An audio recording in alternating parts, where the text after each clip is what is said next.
عامل مبہم عمل دے تو کیا حکم ہے؟ انہوں نے نام نہیں لکھا جنہوں نے سوال پوچھا ہے۔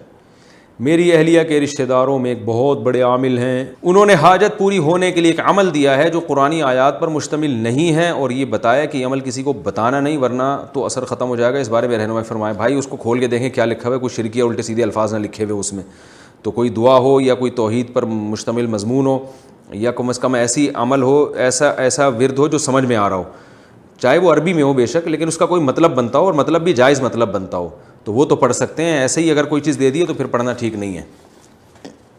ویسے بھی عاملوں سے اپنے آپ کو بچائیں، اپنی اہلیہ کو بھی بچائیں، یہ بڑے مسائل کھڑے ہو جاتے ہیں ان کے پاس۔ سیدھا جو سورہ فلق سورہ ناس احادیث سے ثابت ہے، رات کو دم کر لیا کریں، آیت الکرسی پڑھ لیا کریں، صبح دعائیں پڑھ لیا کریں، بسم اللہ الذی لا یضر مع اسمہ شیء فی الارض ولا فی السماء وهو السمیع العلیم، یہ دعائیں پڑھ لیا کریں، کافی ہے انشاءاللہ۔